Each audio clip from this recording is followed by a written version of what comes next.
ಉಪಯುಕ್ತ. ಇದು ಕಲಿಕೆಯ ಸಾಗರ, ಕಲಿಯುವ ಮನಸ್ಸಿಗೆ ಆಧಾರ, ಕಲಿಯುತ್ತ ನಲಿಯುವ ತಾಯಿ ನುಡಿಯ ಎಂಬಂತೆ ಎಲ್ಲ ಕುಲಕೋಟಿ ಕನ್ನಡಿಗರ ಪಾದಾರವಿಂದಕ್ಕೆ ಶರಣಾಗಿ ಕನ್ನಡ ಭಾಷೆಯನ್ನು ಕಲಿಯುವ ವಿದ್ಯಾರ್ಥಿಗಳಿಗೆ ಹಾಗೂ ಶಿಕ್ಷಕರಿಗೆ ಉಪಯೋಗವಾಗಲೆಂದು ಸಿದ್ಧಪಡಿಸಿರುವ ಒಂದು ಮಾಧ್ಯಮವೇ ಈ ಉಪಯುಕ್ತ.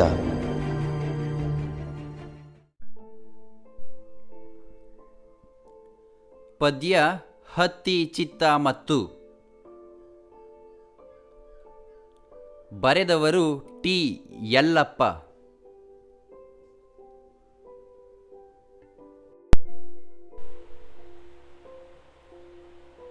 ಒಂದು ವಾಕ್ಯದಲ್ಲಿ ಉತ್ತರಿಸಿ.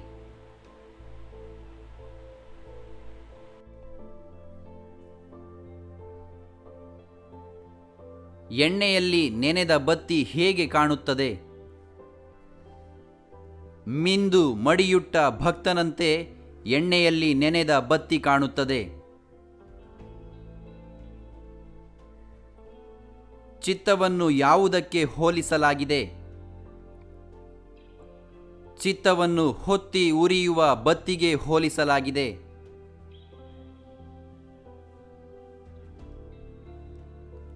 ಅನಾಥ ಭಾವವನ್ನು ಸೂಚಿಸುವ ಪದ ಯಾವುದು? ಅಮ್ಮನಿದ್ದು ಬಾಟಲಿನ ಹಾಲಿಗೆ ಬಾಯೊಡ್ಡುವ ಮಗು ಅನಾಥ ಭಾವಕ್ಕೆ ಸಂಕೇತವಾಗಿದೆ.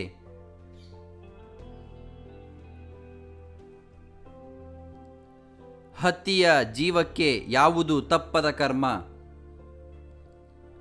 ಹತ್ತಿಯ ಜೀವಕ್ಕೆ ಬೆಣ್ಣೆಯಾಗುವ ಕರ್ಮ ತಪ್ಪಿದ್ದಲ್ಲ.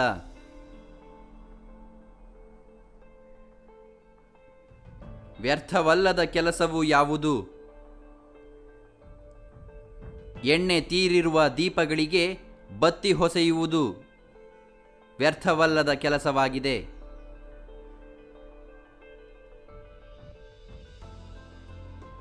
ತೈಲ ತೀರಿದ್ದು ಹೇಗೆ ತಿಳಿಯುತ್ತದೆ? ದೀಪ ಆರಿದಾಗ ತೈಲ ತೀರಿದ್ದು ಅರಿವಿಗೆ ಬರುತ್ತದೆ.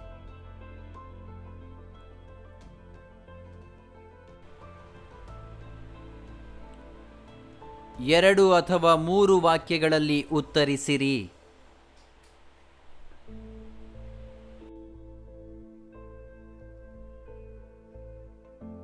ಎಣ್ಣೆಯಲ್ಲಿ ನೆನೆದು ಉರಿವ ಬತ್ತಿಯನ್ನು ಯಾವ ವಿಷಯಕ್ಕೆ ಅಥವಾ ಯಾವುದಕ್ಕೆ ಹೋಲಿಸಲಾಗಿದೆ?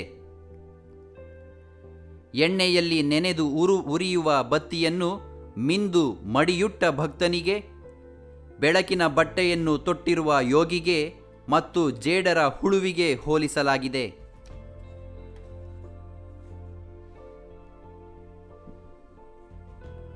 ಮಾಗುವ ಜೀವದ ಪಯಣ ಹೇಗೆ ಸಾಗುತ್ತಿದೆ? ತನ್ನನ್ನು ಸುಟ್ಟುಕೊಂಡು ಜಗತ್ತಿಗೆ ಬೆಳಕನ್ನು ನೀಡುವ ಹತ್ತಿಯ ಬತ್ತಿಯಂತೆಯೇ ಮಾಗಿದ ಜೀವದ ಪಯಣವು ಸದ್ದಿಲ್ಲದೆ ಸಾಗುತ್ತಿದೆ.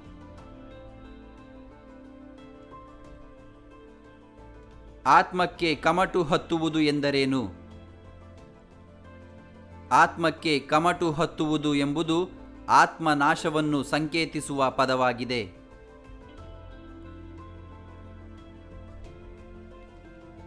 ಎಣ್ಣೆ ತೀರಿದ ದೀಪಗಳು ಏನನ್ನು ಸೂಚಿಸುತ್ತವೆ? ಎಣ್ಣೆ ತೀರಿದ ದೀಪಗಳು ಆಯುಷ್ಯದ ಅಂತ್ಯವನ್ನು ಸೂಚಿಸುತ್ತದೆ.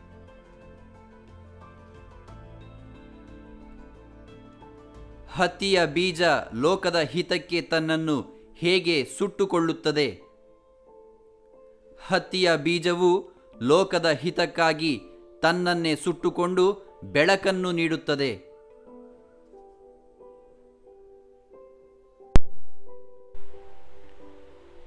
ಸಂದರ್ಭಾನುಸಾರ ವಿವರಿಸಿ.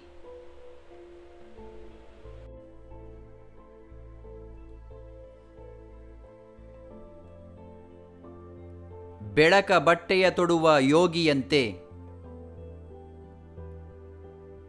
ಟಿ ಯಲ್ಲಪ್ಪನವರ ಹತ್ತಿ ಚಿತ್ತ ಮತ್ತು ಎಂಬ ಕವಿತೆಯಿಂದ ಈ ಮೇಲಿನ ವಾಕ್ಯವನ್ನು ಸ್ವೀಕರಿಸಲಾಗಿದೆ. ಹಣತೆಯ ಎಣ್ಣೆಯಲ್ಲಿ ನೆನೆದು ತನ್ನನ್ನು ಸುಟ್ಟುಕೊಂಡು ಬೆಳಗುತ್ತಿರುವ ಬತ್ತಿಯನ್ನು ಕವಿಯು ಬೆಳಕಿನ ಬಟ್ಟೆ ತೊಡುವ ಯೋಗಿಗೆ ಹೋಲಿಸಿರುವುದು ಅರ್ಥಪೂರ್ಣವಾಗಿದೆ. ಯೋಗಿಯಾದವನು ತನ್ನ ದೇಹವನ್ನು ದಂಡಿಸಿ ಮನೋನಿಗ್ರಹ ಮಾಡಿಕೊಂಡು ಜ್ಞಾನ ಸಂಪಾದಿಸಿ ಯೋಗಿಯಾಗಿ ಸಮಾಜಕ್ಕೆ ಉಪಯೋಗಿಯಾಗಿ ಬದುಕುತ್ತಾನೆ. ಅಂದರೆ ಸ್ವಾರ್ಥ ತ್ಯಾಗ ಮಾಡಿ ಲೋಕ ಕಲ್ಯಾಣಕ್ಕೆ ದುಡಿಯುತ್ತಾನೆ. ಹತ್ತಿಯೂ ಯೋಗಿಯಂತೆಯೇ ತನ್ನನ್ನು ಸುಟ್ಟಿಕೊಂಡು ಬೆಳಕು ನೀಡಿ ಬೇರೆಯವರನ್ನು ಬೆಳಗುತ್ತದೆ.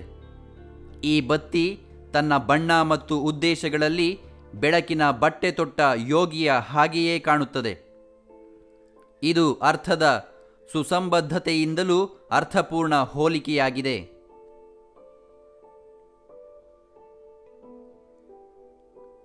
ಮಾಗುವ ಜೀವದ ಪಯಣ ಸಾಗುತ್ತಿದೆ ಸದ್ದಿಲ್ಲದೆ. ಪ್ರೊಫೆಸರ್ ಟಿ ಯಲ್ಲಪ್ಪನವರ ಹತ್ತಿ ಚಿತ್ತ ಮತ್ತು ಎಂಬ ಕವಿತೆಯಿಂದ ಈ ಮೇಲಿನ ವಾಕ್ಯವನ್ನು ಆಯ್ದುಕೊಂಡಿದೆ. ಈ ಸೃಷ್ಟಿಯಲ್ಲಿ ಪರಿಪಕ್ವತೆಯನ್ನು ಸಾಧಿಸಿದ ಜೀವಗಳೆಲ್ಲ ನಿಸ್ವಾರ್ಥದಿಂದ ಸಮಾಜದ ಒಳಿತಿಗಾಗಿ ತಮ್ಮನ್ನು ಸಮರ್ಪಿಸಿಕೊಳ್ಳುತ್ತವೆ. ಅವು ತಮ್ಮ ಕೆಲಸವು ಬೇರೆಯವರಿಗೆ ತಿಳಿಯಬೇಕೆಂದಾಗಲಿ ಗಮನ ಸೆಳೆಯಬೇಕೆಂದಾಗಲಿ ಹೊಗಳಿಕೆ ಗಳಿಸಿಕೊಳ್ಳಬೇಕೆಂದಾಗಲಿ ಆಶಿಸುವುದಿಲ್ಲ. ಅವು ಸದ್ದಿಲ್ಲದೆ ಕರ್ಮಯೋಗಿಯಂತೆ ತಮ್ಮ ಬಾಳ ಪಯಣವನ್ನು ಮುಂದುವರೆಸುತ್ತವೆ. ಇದು ಪಕ್ವಗೊಂಡ ಮಾಗಿದ ಜೀವದ ಬದುಕಿನ ಲಕ್ಷಣವೂ ಹೌದು. ಹತ್ತಿಯ ಬೀಜದ ಬದುಕಿನ ರೀತಿಯು ಮಾಗಿದ ಜೀವವೊಂದರ ಸದ್ದಿಲ್ಲದ ಪಯಣದಂತೆ ಕವಿಗೆ ಅನ್ನಿಸಿದೆ.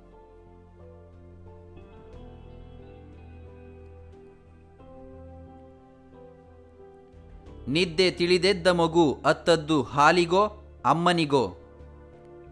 ಪ್ರೊಫೆಸರ್ ಟಿ ಯಲ್ಲಪ್ಪನವರ ಹತ್ತಿ ಚಿತ್ತ ಮತ್ತು ಎಂಬ ಕವಿತೆಯಿಂದ ಈ ಮೇಲಿನ ವಾಕ್ಯವನ್ನು ಸ್ವೀಕರಿಸಲಾಗಿದೆ.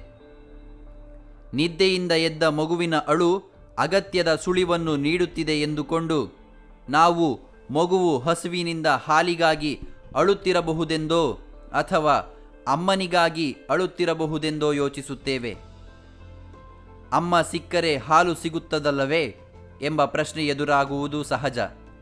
ಆದರೆ ಎಷ್ಟು ಜನ ತಾಯಂದಿರು ಎದೆ ಹಾಲನ್ನೇ ಕುಡಿಸಿ ಬೆಳೆಸುತ್ತಾರೆ? ಎಷ್ಟೋ ಮಕ್ಕಳು ಅಮ್ಮನಿದ್ದು ಬಾಟ್ಲಿಯ ಹಾಲಿಗೆ ಬಾಯೊಡ್ಡುವ ನತದೃಷ್ಟ ಮಗುವಿನ ಅನಾಥ ಪ್ರಜ್ಞೆ ಈ ಸೃಷ್ಟಿಯಲ್ಲಿ ಇದ್ದೇ ಇದೆ. ಅದನ್ನು ಈ ಸೃಷ್ಟಿಯೇ ವಿಶ್ವಮಾತೃ ಪ್ರಜ್ಞೆಯಾಗಿ ಸಂತೈಸುತ್ತದೆ ಎಂಬ ಭಾವನೆಯಿಂದ ಕವಿ ಈ ಮೇಲಿನ ಸಾಲನ್ನು ರಚಿಸಿದ್ದಾರೆ.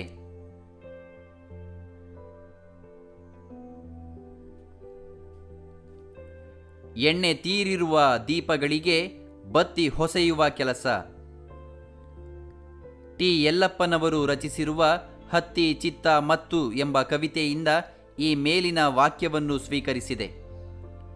ಎಣ್ಣೆ ತೀರಿದ ದೀಪಗಳಿಗೆ ಬತ್ತಿ ಹೊಸೆಯುವುದು ಮೇಲ್ನೋಟಕ್ಕೆ ವ್ಯರ್ಥವೆಂಬುದು ಲೋಕಗ್ರಹಿಕೆ. ಅಂದರೆ ಆರಿಹೋದ ದೀಪಗಳಿಗೆ ಬತ್ತಿ ಹೊಸೆಯುವುದರಿಂದ ಏನು ಪ್ರಯೋಜನ ಎಂಬ ಪ್ರಶ್ನೆ ಎದುರಾಗಬಹುದು. ಆದರೆ ಮತ್ತೆ ಎಣ್ಣೆ ಹೊಯ್ಯುವ ದೀಪವನ್ನು ಬೆಳಗಿಸುವ ಸಾಧ್ಯತೆಯೊಂದು ಇದ್ದೇ ಇದೆಯಲ್ಲವೇ? ಈ ಆಶಾವಾದಿತನವೇ ಬದುಕಿನ ನಿಜವಾದ ಇಂಧನ. ಈ ಬಗೆಯ ಜೀವನ ಪ್ರೇಮವು ಬದುಕನ್ನು ಮತ್ತೆ ಹೊಸದಾಗಿ ಪ್ರಾರಂಭಿಸಬೇಕೆಂಬ ಪ್ರಯತ್ನಕ್ಕೆ ಕಾರಣವಾಗುತ್ತದೆ. ಆಯಸ್ಸು ಮುಗಿಯುತ್ತಿರುವ ಮಾಗಿದ ಮುಪ್ಪಿನ ಜೀವಿಗಳನ್ನು ನಾವು ಇದೇ ಬಗೆಯ ಆಶಾವಾದಿತನದಿಂದಲೇ ಆರೈಕೆ ಮಾಡಬೇಕೇ ವಿನಃ ಆರೈಕೆ ವ್ಯರ್ಥವೆಂದು ತಿಳಿಯಬೇಕಾಗಿಲ್ಲ ಎಂದು ಧನಾತ್ಮಕ ಧೋರಣೆಯನ್ನು ಈ ಮೇಲಿನ ವಾಕ್ಯ ನೀಡಿದೆ.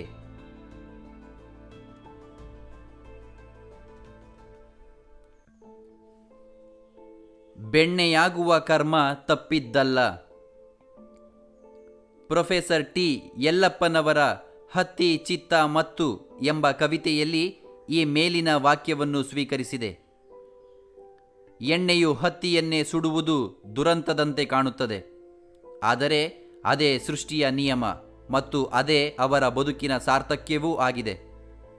ವ್ಯಕ್ತಿ ತನ್ನನ್ನು ಸುತ್ತಿದ ಮೋಹ ಪಾಶಗಳು ಕಿಲುಬು ಹರಿದುಕೊಂಡು ಅವುಗಳನ್ನು ಸುಟ್ಟುಕೊಂಡು ಅದನ್ನೇ ಬೆಳಕು ಎಂದುಕೊಂಡು ಲೋಕ ಕಲ್ಯಾಣಕ್ಕೆ ಸಮರ್ಪಣೆಗೊಳ್ಳುವ ಜೀವನ ತತ್ವವನ್ನು ಈ ವಾಕ್ಯ ಧ್ವನಿಸುವುದರಿಂದ ಈ ಮೇಲಿನ ವಾಕ್ಯ ಮಹತ್ವದ್ದಾಗಿದೆ.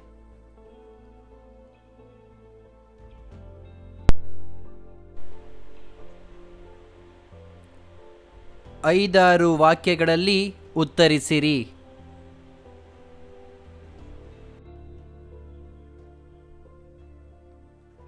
ಹತ್ತಿಯ ಬೀಜದ ಮತ್ತು ಮಾನವ ಜೀವದ ಪಯಣವನ್ನು ಕವಿ ಹೇಗೆ ಸಮೀಕರಿಸಿದ್ದಾರೆ? ಪ್ರೊಫೆಸರ್ ಟಿ ಯಲ್ಲಪ್ಪನವರ ಹತ್ತಿ ಚಿತ್ತ ಮತ್ತು ಎಂಬ ಕವಿತೆಯು ಹತ್ತಿಯ ಬೀಜದ ಮೂಲಕ ಮಾನವ ಜೀವನದ ಪಯಣವನ್ನು ಸಮೀಕರಿಸಿದೆ.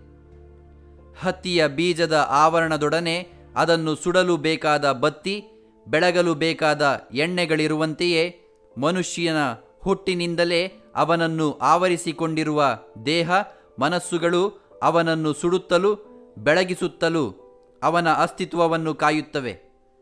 ಅಂತಿಮವಾಗಿ ಮನುಷ್ಯನ ಚೇತನವೋ ಆತ್ಮವೋ ಅವನ ದೈಹಿಕವಾದ ಜಂಜಾಟ ಮತ್ತು ಲೌಕಿಕವಾದ ಅಡೆತಡೆಗಳ ಮಧ್ಯೆಯೂ ತನ್ನನ್ನು ಸಮಾಜಕ್ಕೆ ಕೊಟ್ಟುಕೊಂಡು ತನ್ನ ಅಹಂಕಾರ ಅಳಿವಿನೊಂದಿಗೆ ತನ್ನ ವ್ಯಕ್ತಿತ್ವದ ಸಫಲತೆಯನ್ನು ಕಂಡುಕೊಳ್ಳುತ್ತವೆ. ಇದನ್ನೇ ವೈಚಾರಿಕವಾಗಿ ನಾವು ಮೋಕ್ಷ ಎಂದು ಅರ್ಥೈಸಿಕೊಳ್ಳುತ್ತೇವೆ. ಒಂದು ಜೀವ ಇಂತಹ ಸಫಲತೆಗಾಗಿ ಆತ್ಮತ್ಯಾಗಕ್ಕೆ ನಡೆಸುವ ಸವೆಸುವ ಪಯಣಕ್ಕೆ ಉತ್ತಮ ರೂಪಕವಾಗಿ ಹತ್ತಿ ಬೀಜ ಮತ್ತು ಮಾನವನ ಜೀವನದ ಪಯಣವನ್ನು ಕವಿ ಇಲ್ಲಿ ಸಮೀಕರಿಸಿದ್ದಾರೆ.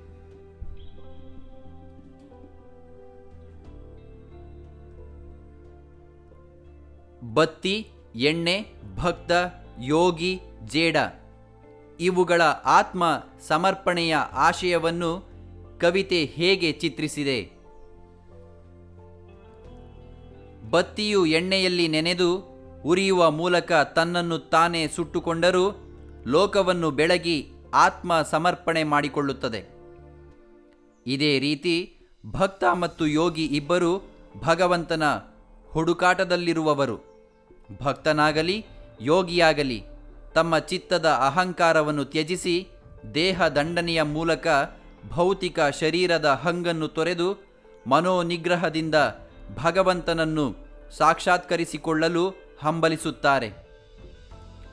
ಜೇಡರ ಹುಳು ಕೂಡ ತನ್ನ ದೇಹದಿಂದ ರಚಿಸಿದ ಬಲೆಯಲ್ಲಿ ದೇಹವನ್ನು ರಕ್ಷಿಸಿಕೊಂಡರೂ ಅಂತಿಮವಾಗಿ ತಾನೇ ಹೆಣೆದ ಬಲೆಯ ಜಾಲದಲ್ಲಿ ಸಿಲುಕಿ ಸಾಯುತ್ತದೆ. ಹೀಗೆ ಕವಿ ಹತ್ತಿ, ಎಣ್ಣೆ, ಭಕ್ತ, ಯೋಗಿ, ಜೇಡ ಇವುಗಳ ಆತ್ಮ ಸಮರ್ಪಣೆಯನ್ನು ಅರ್ಥಪೂರ್ಣವಾಗಿ ಜೋಡಿಸಿ ವಿವರಿಸಿದ್ದಾರೆ.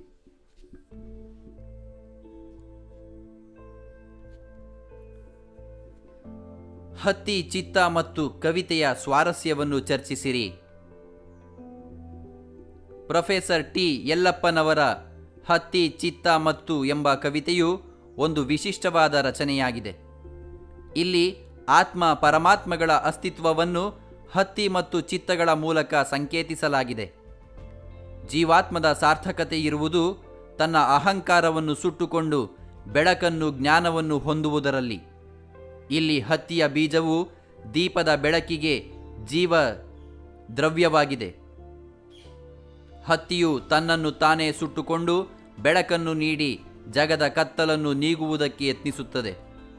ಜೀವಾತ್ಮವೂ ಇದೇ ರೀತಿ ಕಾರ್ಯ ಪ್ರವೃತ್ತವಾಗಬೇಕೆಂಬ ಆಶಯವನ್ನು ಈ ಕವಿತೆ ಒಳಗೊಂಡಿರುವುದೇ ಇಲ್ಲಿ ಸ್ವಾರಸ್ಯಕರವಾಗಿದೆ.